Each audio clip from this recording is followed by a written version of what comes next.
Bonjour frères et sœurs en Christ, j'espère que vous vous portez bien par la grâce de notre Seigneur Jésus-Christ et que Dieu vous bénisse abondamment, vous et votre famille. Dans cette vidéo, nous allons parler de la fête d'anniversaire. D'où nous vient cette coutume de fêter le jour de sa naissance? Pourquoi doit-on offrir des cadeaux? Pourquoi mettons des bougies sur le gâteau? Et surtout, est-ce réellement avantageux pour un chrétien de fêter son anniversaire? C'est parti, examinons tout ceci. Si merveilleux, Bible qui me montre le chemin de la vie. J'ai commencé les recherches de manière simple. Je suis allé sur Google et j'ai tapé anniversaire origine.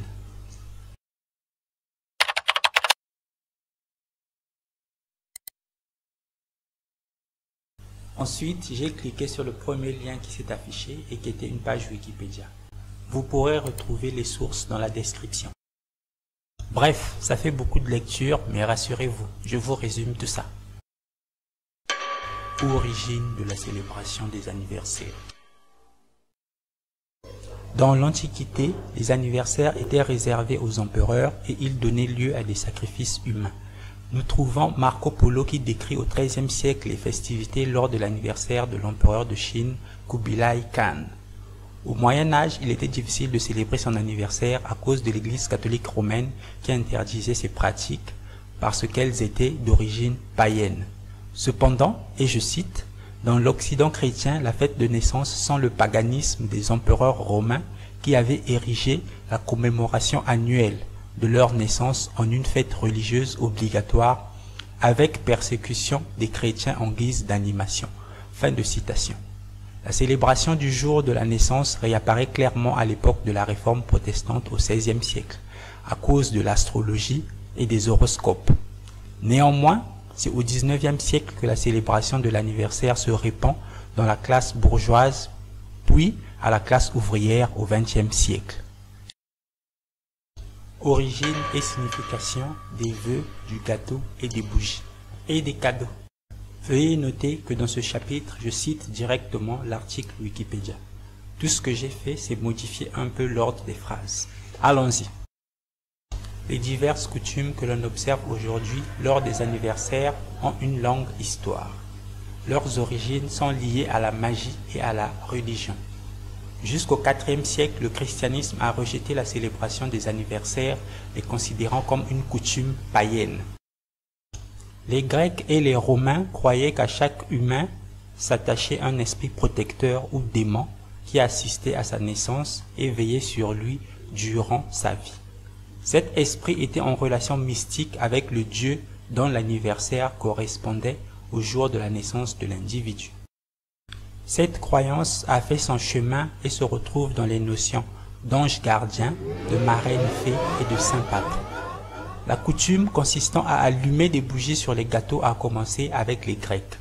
Des gâteaux de miel, ronds comme la lune et éclairés par des cierges, étaient déposés sur les autels du temple de la déesse Diane.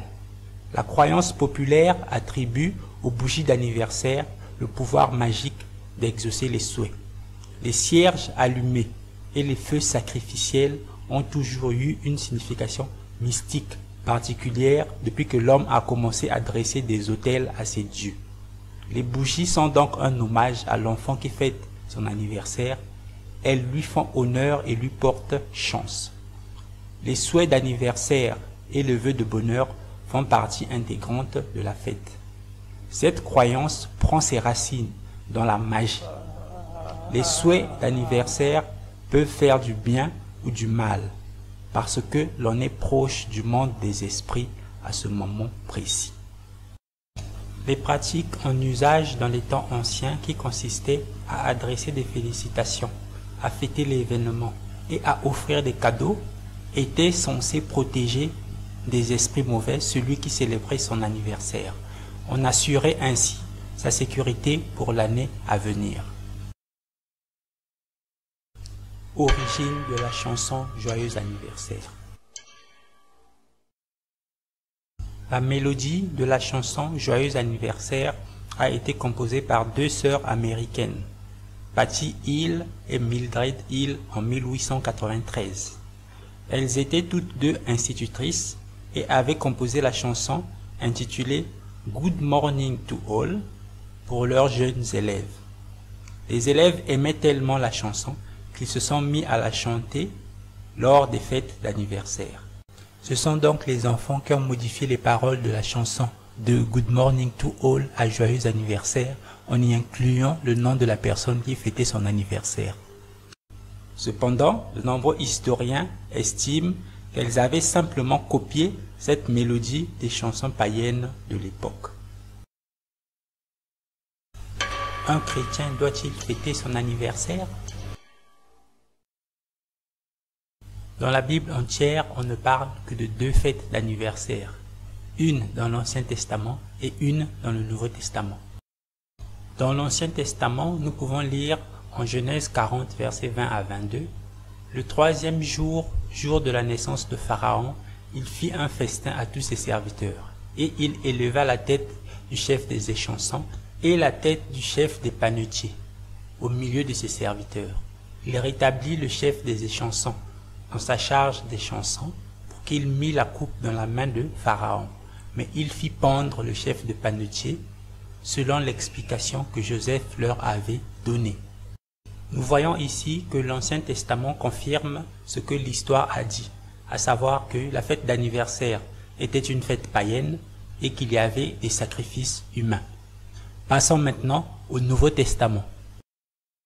En Marc chapitre 6, versets 21 à 28, est mentionné dans la Bible l'anniversaire du roi Hérode. Et en fait, ce que vous allez remarquer, c'est que lors de cet anniversaire, le roi n'avait peut-être pas prévu de sacrifier quelqu'un, mais les esprits derrière cet anniversaire se sont arrangés pour qu'il y ait un sacrifice humain, et c'était le sacrifice de Jean-Baptiste. La fille de Hérodias est venue à la fête d'anniversaire d'Hérode. Elle avait tellement bien dansé que le roi avait promis de lui donner tout ce qu'elle voudrait, même si c'était la moitié de son royaume. Elle, influencée par sa mère, a demandé au roi de lui donner sur un plateau la tête de Jean-Baptiste. Et en fait, ce passage prouve bien que ce genre de pratique était courante à l'époque, parce qu'aucun des invités n'a été choqué par une telle demande provenant en plus d'une jeune fille. Donc, le Nouveau Testament aussi confirme que les anniversaires étaient des fêtes païennes et qu'il y avait des sacrifices humains. Voici un petit résumé de tout ce qui a été dit pour vous aider en tant que chrétien à prendre une bonne décision. 1. Les anniversaires sont liés à la magie, à l'astrologie et au sacrifice humain. Déjà, la Bible interdit clairement la magie, l'astrologie et les sacrifices humains. Dans Deutéronome, chapitre 18, versets 10 et 12, on peut lire « Qu'on ne trouve chez toi personne qui fasse passer son fils ou sa fille par le feu, personne qui exerce le métier de devin, d'astrologue, d'augure, de magicien. Car quiconque fait ces choses est en abomination à l'Éternel. » Dans ce passage, on voit clairement que Dieu nous interdit d'habiter dans la même maison que quelqu'un qui pratique la magie. En fait, c'est clair que Dieu ne veut pas qu'on soit en contact avec les pratiques de la magie et de l'astrologie et des sacrifices humains. Donc, vous voyez que tout ce qui sort de la magie, de l'astrologie et des sacrifices humains, en tout cas, Dieu est déjà contre cela. Et donc, c'est clair que Dieu est contre la pratique de fêter les anniversaires. 2. Le gâteau et les bougies portent chance et honorent la déesse Diane. Les cadeaux sont censés te protéger jusqu'à l'année prochaine. Déjà, en tant que chrétiens, nous savons que nous avons été bénis de toutes les bénédictions spirituelles en Jésus-Christ. Donc, nous n'allons pas attendre notre chance qui va provenir des bougies. Et en plus, comment allons-nous reproduire des rituels qui étaient faits pour adorer des déesses païennes? Et nous aussi, chrétiens, nous faisons les mêmes rituels. Tu prends un gâteau qui est rond comme la lune, tu mets une bougie dessus, la flamme de la bougie est censée représenter la lumière faible de la lune, et toi aussi tu fais le même rituel. C'est-à-dire que quand le Seigneur nous ouvre les yeux, on comprend qu'on doit tout de suite se séparer de ces choses. Et on dit encore que les cadeaux sont censés te protéger jusqu'à l'année prochaine. Nous savons que le protecteur par excellence, c'est Jésus-Christ. Et donc si nous ne voulons plus participer à ces rituels, être en contact avec des démons, c'est clair ce que nous allons faire. 3. Celui qui fête son anniversaire est protégé par le démon qui a assisté à sa naissance.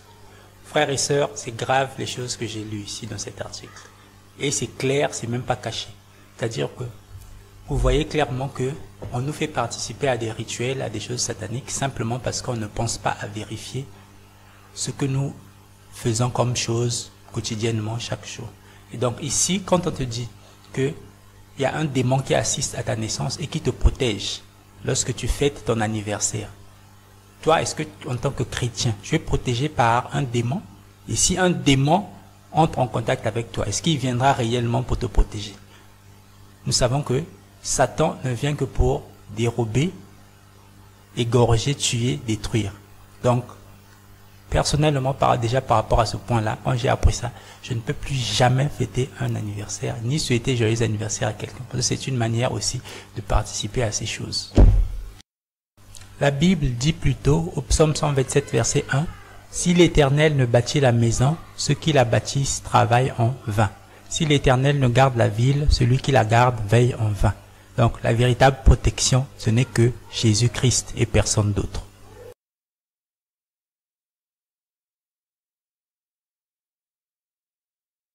4. Les souhaits d'anniversaire peuvent faire du bien ou du mal, parce que au moment de la fête d'anniversaire, on est plus proche du monde des esprits. » Frères et sœurs en Christ, en tout cas c'est ici qu'apparaît clairement que la fête d'anniversaire est une fête satanique, c'est-à-dire que c'est une recommandation de Satan. Parce que on ne peut pas m'expliquer comment un souhait d'anniversaire va te faire du mal, mais on te dit que le souhait d'anniversaire peut te faire du bien ou du mal. Pourquoi? Parce qu'au moment de la fête, tu es plus proche du monde des esprits. Comprenez ça? C'est-à-dire que les choses qu'on voit, c'est grave, mais qu'on fait, c'est grave, mais on ne se rend pas compte forcément de ce qu'on est en train de faire en préparant simplement un gâteau, en organisant une fête, en mettant des bougies dessus. On ne se rend pas compte à quel genre de rituel on est en train de participer. Et c'est ça la gravité de fêter un anniversaire. Parce que à ce moment-là, un sataniste va profiter. Lui, il viendra avec ses lèvres, il va te prononcer des belles paroles. Mais spirituellement, il prononcera autre chose. Et tu seras vulnérable parce que c'est toi qui as choisi de participer à ce rituel satanique.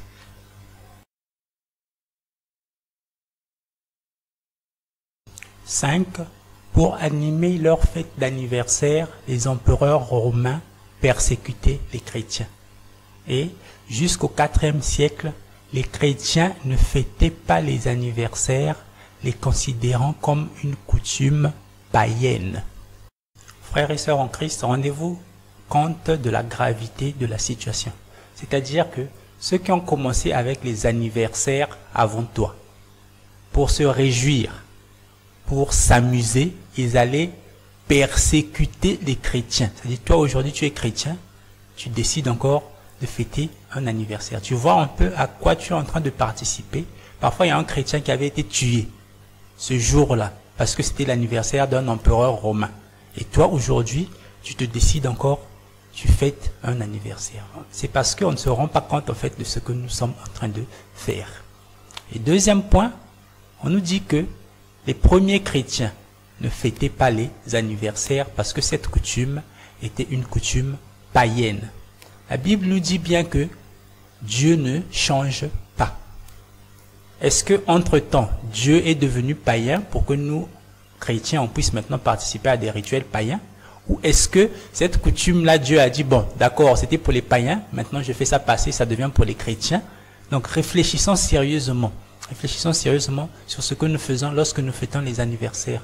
Ça a pour origine la magie, l'astrologie. Donc, ça ne nous concerne pas. Et lorsqu'on se rend compte de ces choses, la première chose, en fait, ce qui vient à l'esprit, c'est que vous connaîtrez la vérité et la vérité vous affranchira. En tout cas, merci à tous ceux qui aiment et qui partagent nos vidéos, ainsi qu'à tous ceux qui se sont abonnés. Ça permet à nos vidéos, à nos édifications et corrections de toucher le maximum de gens gratuitement. Merci aussi à tous ceux qui sont nos ennemis. Que le Seigneur vous bénisse tous et à la prochaine. Vivre si merveilleux.